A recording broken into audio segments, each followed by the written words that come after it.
नमस्कार दोस्तों, आप सभी को आंतरिक प्रेरित पिंटू हिंदी कहानी में स्वागत है। दोस्तों, आज के इस वीडियो के जरिए मैं आपके साथ क्रोध पर नियंत्रण कैसे पाए हिंदी में सुनने वाला हूं, जो आपको आपके जीवन में सफलता प्राप्त करने में बहुत मददगार साबित हो सकती हैं। दोस्तों, अगर आप इस वीडियो को अंत तक देखते हैं और इस वीडियो से आपको जो कुछ भी सीखने को मिलता है उसे अगर अपने जीवन में अमल करते हो तो आपका जीवन बदल सकता है। इसलिए इस वीडियो को अंत तक जरूर देखें।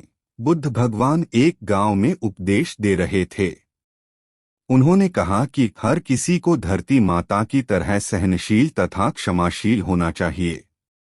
क्रोध ऐसी आग है जिसमें क्रोध करने वाला दूसरों को जलाएगा तथा खुद भी जल जाएगा।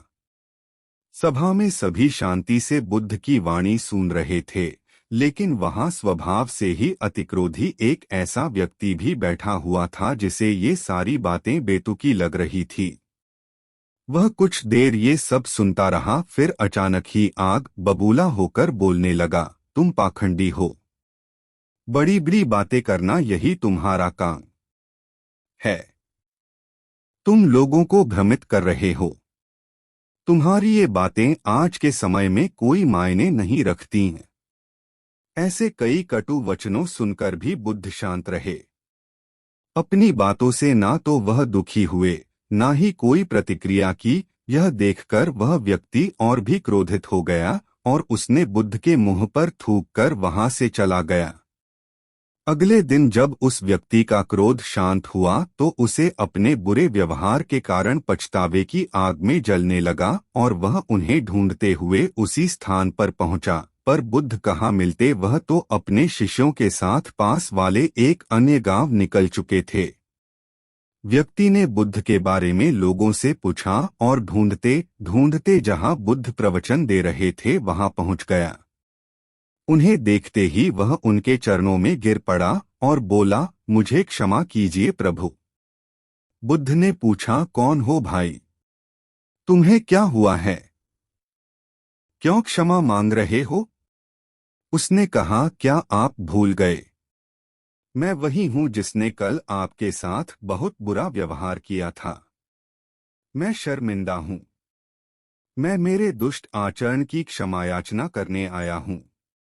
भगवान बुद्ध ने प्रेम पूर्वक कहा, बीता हुआ कल तो मैं वही छोड़कर आया गया और तुम अभी भी वही अटके हुए हो। तुम्हें अपनी गलती का आभास हो गया, तुमने पश्चाताप कर लिया, तुम निर्मल हो चुके हो। अब तुम आज में प्रवेश करो। बुरी बातें तथा बुरी घटनाएं याद करते रहने से वर्तमान और भविष्य दोनों बिगड़ते जाते हैं। बीते हुए कल के कारण आज को मत बिगाड़ो। उस व्यक्ति का सारा बोझ उतर गया। उसने भगवान बुद्ध के चरणों में पड़कर क्रोध त्याग का तथा क्षमाशीलता का संकल्प लिया। बुद्ध ने उसके मस्तिष्क पर आशीष का हाथ रखा। उस दिन से उसमें परिवर्तन आ गया और उसके जीवन में सत्य, प्रेम व करुणा की धारा बहने लगी। मित्रों, बहुत बार हम भूत में की गई किसी गलती के बारे में सोचकर बार बार दुखी होते और खुद को कोसते हैं। हमें ऐसा कभी नहीं करना चाहिए। गलती का बोध हो जाने पर हमें उसे कभी ना दोहराने का संकल्प लेना चाहिए और एक नई ऊर्जा के साथ वर्तमान को सुदृढ़ बनाना चाहिए।